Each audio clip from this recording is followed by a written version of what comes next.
Para nos ajudar a desfrutar dessa mesa de café da manhã e também comentar os assuntos que nós falaremos aqui, estamos recebendo o advogado Arthur Guerra, o Arthur Guerra que é especialista, inclusive, em cenário político brasileiro. Nós vamos falar, inclusive, pós-Copa das Confederações. Arthur, muito bem-vindo, viu? Obrigado a vocês, bom dia a todos os telespectadores. Vamos bater muito papo, que tem muita coisa pra gente comentar aí. Tem bastante mesmo. Eu fico pensando, será que agora o Brasil volta ao normal, porque acabou a Copa das Confederações? Será que, aliás, um chocolate ontem, né, que o Brasil deu na Espanha, diga-se de passagem, né? Parabéns à seleção brasileira. Mas será que, Arthur, o Brasil volta ao normal depois da Copa das Confederações e também depois das manifestações? Você acha que tem condições do cenário político brasileiro ser o mesmo depois de tudo que está acontecendo? Pastor Jean, a gente chega no momento agora que é uma bifurcação. Vamos saber para onde vai caminhar as manifestações.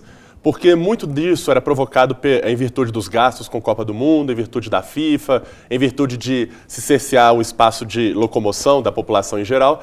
E se essa era a motivação principal, será que agora as manifestações continuam? Eu também não tenho essa certeza, mas é um momento que a gente vai definir. Né? Se as manifestações continuarem, é porque realmente há uma consciência diferente do povo, é porque realmente há uma necessidade de reflexão e, efetivamente, a gente vai perceber que não era uma antipatia pura e simplesmente com os jogos da Copa do Mundo ou com esses gastos. Era uma necessidade mesmo da população de ver alguma coisa mudar. Que o brasileiro parecia que ele era muito passivo, não ignorante. Ele sabia de tudo, mas muito passivo. E parece que essa questão FIFA, essa questão Copa do Mundo, Copa das Confederações, como você bem disse, doutor, despertou esse gigante. E o pessoal agora começou a falar e falar até demais agora, porque quer diferença, quer mudança.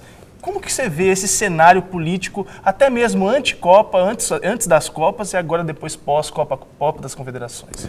Na realidade, é importante a gente fazer uma distinção entre o que seja o povo e a nação brasileira. Né? O povo, simplesmente pelo fato de você ser um brasileiro, você pertence ao povo. Mas a partir do momento que você tem o mesmo espírito cultural, linguístico, social, né, que liga as pessoas em direção ao mesmo evento, isso daí ressalta muito bem a vontade de você se igualar aos outros da sociedade.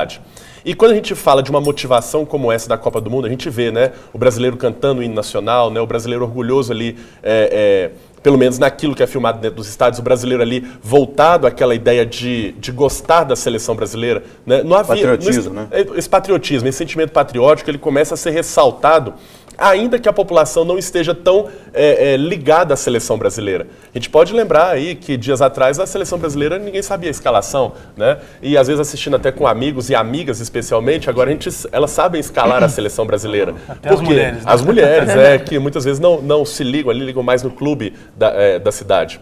Bom, é importante a gente notar que agora esse gigante acordou para trazer uma noção de que efetivamente, se antes haviam causas pontuais, agora nós reclamamos por tudo. Né? E esse reclamar, entendido ali como um reivindicar, ele é muito importante. Ele é muito importante porque ele traz esse espírito aí de união, de mobilização e de conscientização política. O tempo todo nós estamos engajados na política, por menos que gostemos da política. Né? O tempo todo o poder público está se relacionando com a gente, seja quando a gente pega um ônibus, seja quando a gente vai precisar de um seguro, seja quando a gente efetivamente vai votar, né, que é o momento que a gente mais percebe, né, o poder público está se relacionando com o povo. E esse relacionamento com o povo é justamente a denominação de política. Né?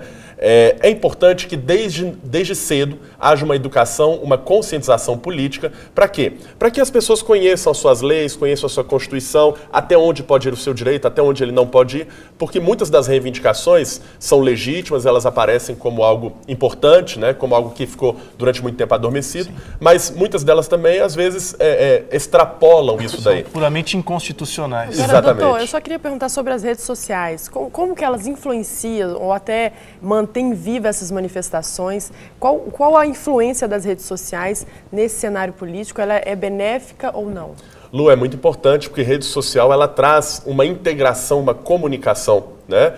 Desde que usado com prudência, desde que não haja um mero xingamento, desde que essa rede social seja utilizada para mobilização e divulgação de ideias, ela é muito importante, ela é muito relevante. E acho que a rede social contribuiu, seja qual for, ela contribuiu muito para que houvesse essa mobilização. Até com um hashtag, um simples hashtag, né? Como é que é o hashtag? Volta Jean, voltou. Jean voltou, né? Isso daí gera uma mobilização, o gigante acordou, enfim, tudo isso é muito importante neste cenário atual. Por quê? Porque se a gente fosse simplesmente pintar a cara para sair às ruas, neste momento em que a juventude não está tão ligada à televisão, talvez não gerasse o mesmo efeito que a juventude vendo isso numa rede social qualquer, né? No Twitter ou no Facebook, enfim. Isso daí está ali na cara do jovem, né? Talvez na novela ele não visse isso, mas ali com o Facebook ele passa o dia conectado, ele está sendo intrigado. No nosso caso aqui, é importante a gente sempre chamar a atenção para os princípios que nós cremos, né? Porque nós cremos naquilo que a Bíblia diz, cremos nos princípios cristãos e por isso a gente sempre tem que pontuar o assunto ligado àquilo que sustenta a vida das pessoas. Porque se você pensar a política, por exemplo, como um sistema meramente governamental, nós vamos sempre encontrar dificuldades, problemas, porque todos os sistemas eles têm coisas boas, mas tem coisas ruins também. Se você pega, por exemplo, o sistema comunista, o sistema presidencial, você vai encontrar coisas boas e coisas ruins, mas você vai encontrar coisas humanas, coisas dos homens, né? E os homens sempre vão querer governar os homens, né? Com uma mão que vai sempre beneficiar a si mesmo. Então, sempre quem está no poder vai querer governar o outro de maneira a se beneficiar. Né? E é por isso que, quando eu sempre friso aqui a igreja, quando eu falo igreja, eu não estou falando a igreja A ou B, mas eu estou falando a igreja de Jesus Cristo, e eu não tenho como defender outra coisa, porque eu creio na igreja de Jesus Cristo. A igreja, ela vai muito além disso, ela transcende esses valores meramente humanos, né, ou sociais, porque é uma coisa que vem do próprio Criador, do próprio Deus, que vai nos ajudar a nos governar. Né? Porque quando você olha para a Bíblia, e aí eu posso citar a Bíblia com muita tranquilidade aqui, porque inclusive o mercado corporativo usa exemplos bíblicos, né? A nossa Constituição está pautada também por certas verdades bíblicas. Deus é evocado na nossa Constituição, então não é pecado meu fazer isso aqui, muito pelo contrário. Quando a gente pensa na Bíblia enquanto uma referência para a gente construir uma política mais justa, mais honesta, mais verdadeira, mais séria, então nós precisamos esclarecer para a população que fazer política não é fazer política de qualquer jeito, né? Porque nós estamos com anos de história, com uma política cheia de corrupção, uma política viciada, e é isso que tem cansado as pessoas, né? Agora, na sua opinião, politicamente falando, né, como é que a gente poderia ajudar as pessoas a se reorganizarem através dessas manifestações? Porque você falou, estamos manifestando por tudo agora. A Copa passou, e agora? Qual é a bandeira que nós vamos levantar? Foram os gastos excessivos no planejamento da Copa? Qual é a bandeira? Porque senão o povo também começa a tirar para tudo quanto é lado, fica perdido, começa a quebrar ali, quebra aqui, e não se resolve. Aí vira uma anarquia, que é muito pior também, né? Já se disse, né, que a democracia é o pior regime que existe, depois de todos os outros, né? Então, se a gente não consegue, a gente tem que entender o seguinte, a nossa democracia, pelo menos a brasileira, ela é muito nova, ela é uma jovem, ela é uma menina de 24 anos, né? O que uma menina de 24 anos tem na cabeça, o que ela raciocina e etc. Né? Veio uma ideia aí recente de uma nova constituinte, ainda que para se trocar pequenas partes da Constituição, isso seria uma forma de afronta àquele sistema que foi estabelecido.